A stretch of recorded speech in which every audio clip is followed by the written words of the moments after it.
नमस्कार दोस्तों। आज से 45 साल पहले जब बॉलीवुड में कंप्यूटर ग्राफिक्स का नामो निशान नहीं था, उस जमाने में एक ऐसा विलन आया जो समुद्र के बीचों बीच अपना हाईटेक साम्राज्य खड़ा कर दिया था। जी हाँ दोस्तों, हम बात कर रहे हैं फिल्म शान और खूंखार विलेन सकाल की। क्या आप जानते हैं इस मूवी में दिखाए गए वो खतरनाक दृश्य, जैसे घूमती हुई कुर्सी, ऑटोमेटिक दरवाजे और भूखे मगरमच्छ, आखिर इतना खतरनाक दृश्य की शूटिंग उस जमाने में कैसे की गई होगी, आज के वीडियो में आपको हम यही बताने वाले हैं। दोस्तों, रमेश सिप्पी साहब शोले के बाद कुछ ऐसा फिल्म बनाना चाहते थे जो हॉलीवुड की फिल्म जेम्स बॉन्ड को टक्कर दे सके। लेकिन आप तो जानते ही हैं कि उस जमाने में हमारा बॉलीवुड हॉलीवुड से तकनीक के मामले में काफी ही ज्यादा पीछे थी। उसी जमाने में रमेश सिप्पी साहब को शान फिल्म बनाने का आइडिया आया था। आखिर शान फिल्म में दिखाए गए वो सारे खतरनाक दृश्यों की शूटिंग कैसे हुई थी, हम एक एक करके आपको समझाने की कोशिश करते हैं। दोस्तों, सबसे पहले बात करेंगे सकाल के वो आइलैंड के बारे में जिसका दरवाजा ऑटोमेटिक खुल जाता था। आखिर उस जमाने में रमेश सिप्पी साहब जो इस फिल्म के डायरेक्टर थे, इस सीन को शूटिंग करने के लिए आखिर किस तरह के तकनीक का इस्तेमाल करते थे। दरअसल दोस्तों, इस तरह के सीन को शूट करने के लिए रमेश सिप्पी साहब क्या करते थे कि जो सकाल का आइलैंड का ऑटोमेटिक दरवाजा था, उस दरवाजे के पीछे कुछ क्रू मेंबर हुआ करते थे। जैसे ही कैमरा से उसको शूट होता था, उससे पहले उनको इस तरह से इशारा कर दिया जाता था कि वह दरवाजे को धीरे धीरे खोलना शुरू कर देते थे।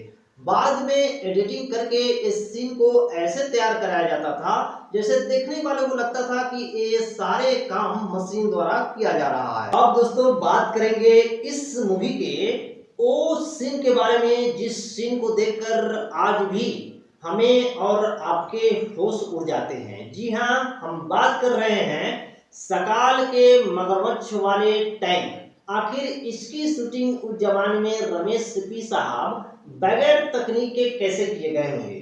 तो दोस्तों, आपको बताते चले कि इस तरह के सीन को शूट करने के लिए रमेश सिप्पी साहब दो तरह के मगरमच्छ का यूज उन्होंने फिल्मों में किया था। सबसे पहले असली, उसके बाद नकली मगरमच्छ का।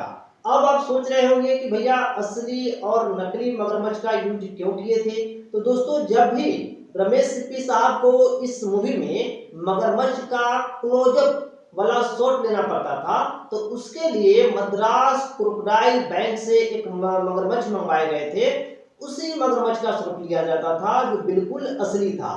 लेकिन आप जब सकाल के आइलैंड पर जाते हुए देखते हैं तो वहां पर जो भी फाइट वाला सीन होता है या किसी को मगरमच्छ के आगे फेंकने वाला या उस टैंक में फेंकने वाला सीन को फिल्माना पड़ता है, तो उसके लिए दोस्तों नकली वाले मगरमच्छ का यूज किया गया था जो रबर या फाइबर ग्लास का बना होता था, जिसका कंट्रोल पानी के अंदर से ही रिमोट से किया जाता था। अब दोस्तों, बात करेंगे इस मूवी के क्लाइमेक्स सीन का, वो दृश्य के बारे में जिसे देखकर आज भी लोगों के रोंगटे खड़े हो जाते हैं कि कैसे सकाल का पूरा आइलैंड ही हवा में उड़ा दिया गया था। आखिर इसके लिए रमेश सिप्पी साहब ने किस तरह के तकनीक का यूज किए थे उस जमाने में। दरअसल दोस्तों, इस तरह के शूट करने के लिए छोटे छोटे आइलैंड का मॉडल बनाया गया था और उसी मॉडल में विस्फोटक लगाकर उसे उड़ा दिया गया था और इस सीन को कैमरा के विभिन्न एंगलों द्वारा स्लो मोशन में शूट किया गया था, जो बाद में एडिट करके हमें और आपको इस तरह से पर्दे पर दिखाया गया कि पर्दे पर दिखने वाले लोगों को लगा कि सच में आइलैंड जो है बिल्कुल हवा में उड़ा दिया गया है। लेकिन दोस्तों, रियल में ऐसा हुआ नहीं था। तो कैसा लगा जानकारी जरूर कमेंट बॉक्स में बताइएगा और वीडियो अगर आपको पसंद आया हो तो जानते ही आपको क्या करना है, लाइक, सब्सक्राइब और शेयर करना है। मिलते हैं नेक्स्ट वीडियो में।